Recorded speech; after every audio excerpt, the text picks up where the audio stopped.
All right, the second stimulus check. Is it coming? Is there a second wave of stimulus check coming? And how much will it be? Today, we're reporting to you on 4 new developments, and there'll be 4 videos being posted this afternoon.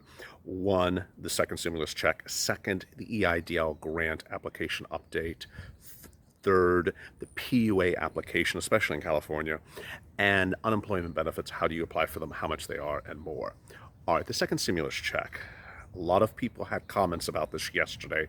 We're here to update you more based upon those comments. Basically, the second stimulus check has not been approved.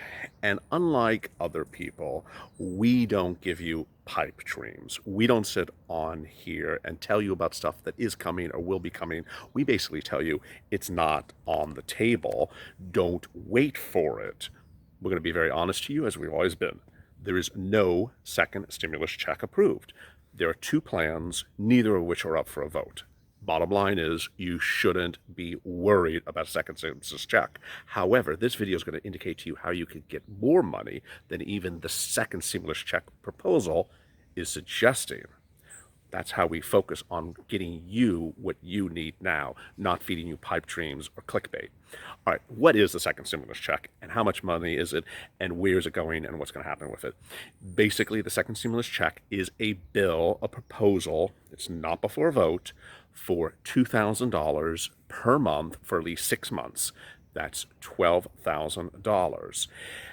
The amount that you need to qualify is you have to be at least 16 years of age or older, and you have to make less than a certain prescribed amount of money, approximately $130-some thousand. That's irrelevant at this point because this is a draft of a bill. It's not even up for a vote. It would also give an additional amount of money for a certain number of children per household at about $500-600. That's the proposal. Bottom line, it's not before a vote.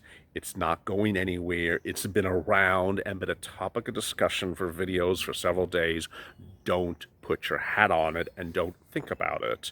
The second proposal is something that would forgive rent for your primary residence and your mortgage for 1 year. That, again, it's just a bill. No one's voted on it. It's just sitting around. Who cares? A lot of people are making videos and getting millions of views on things that just aren't happening. We aren't here for that, nor are we here for that for you. Rather, we're going to tell you right now how you can get money that is potentially more money than the second stimulus check. What's the answer? PUA. If you're self-employed, an independent contractor, you may qualify for PUA. And if you aren't, if you're a W-2 employee and you have not applied for unemployment benefits and were impacted because of COVID-19, you can also qualify. How much is that? Let's cut to that part of this discussion first. The amount starts at the base and then throws an additional sum of money on top of it. The base amount is determined by your state. In most states, it is a weekly benefit, somewhere around $139 to $169 per week. That's the base amount. On top of that, the federal government throws $600 per week, paying you for the prescribed period that you're impacted by COVID-19 all the way up to the month of July, middle of July. Now, if you made a certain amount of money last year, gross revenue, not net revenue, but gross rev, then you can ask, after your claim is approved, to increase the benefits, the max meta benefit. And when we say max benefits, we mean the most amount, maximum benefits you can qualify. It's generally kicks in at around, if you made about 30,000 gross revenue last year. The maximum benefits each state pays varies. The maximum benefits per state is about somewhere in the $300 to $400 range per week. So what am I telling you here? For PUA, you go through the application process. We have another video on that. We're not going to go through all that today, but I'm just going to tell you the amounts. If you go through the PUA process, you get approved. You get in at the base amounts. The base amount is about $169 per week based upon your state's whatever your state's base amount is. Then the federal government throws $600 on top of that, so you get about $769 per week.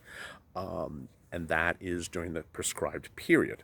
Now, if you made a certain amount of money last year, and you'll have to certify that information, then you can go up as high as maximum benefits, which is about $300 something per week and you throw in $600 on top of that, it's about $900 per week. So if you do the math with me very quickly, you realize that's a lot more than a $2,000 check. So why are all these people spending 1 million views to watch an accountant talk about some stimulus check and whether he thinks second stimulus check and whether he thinks it's going to pass because of the debt? I mean, that is just a waste of time. We're not here to sell you pipe dreams and tell you about something that has not been approved. If it gets approved, hey, we're recording a video that day and telling you about it and telling you to apply.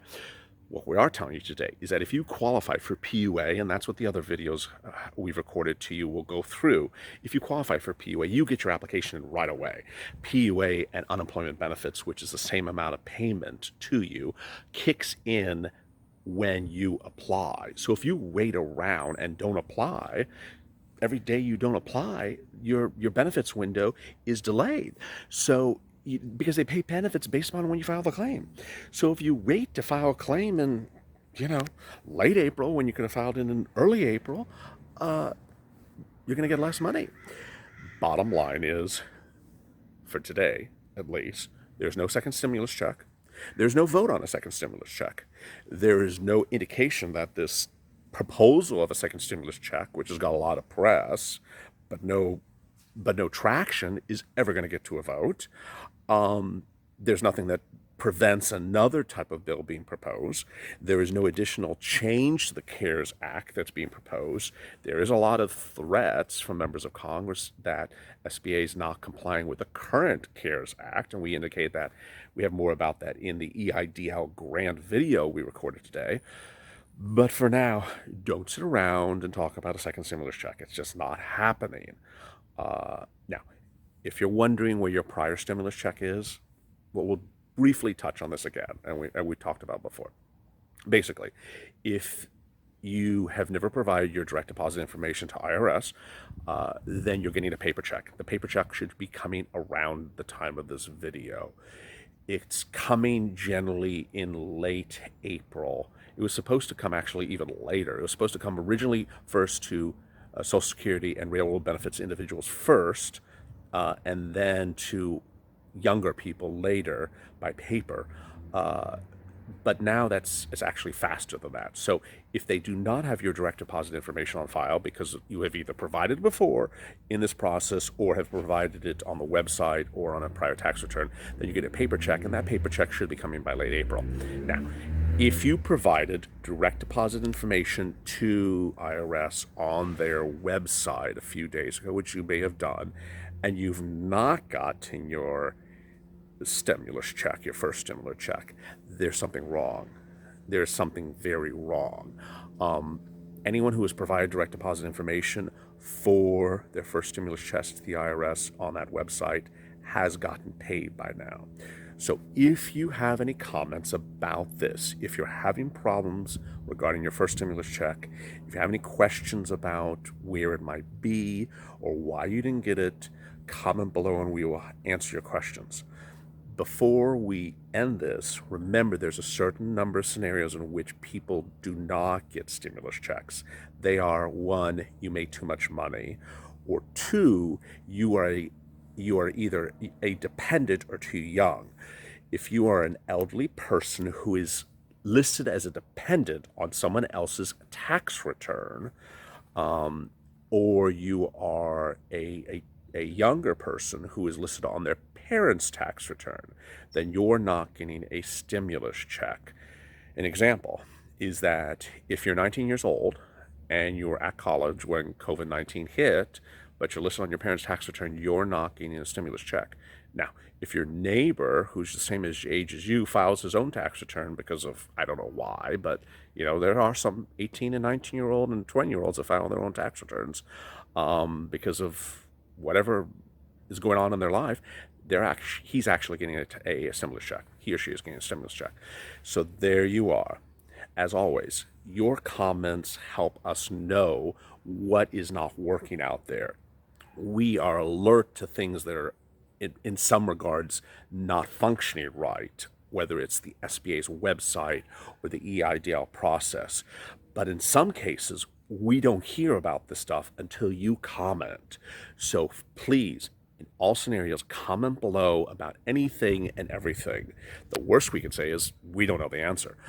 We usually get back to your comments within about 4 hours. We're here to advise you and help you about anything that seems incoherent or confusing. Today's videos, again, were about EIDL grants, second stimulus check, PUA, and unemployment benefits. As always, stay with LALATE for more.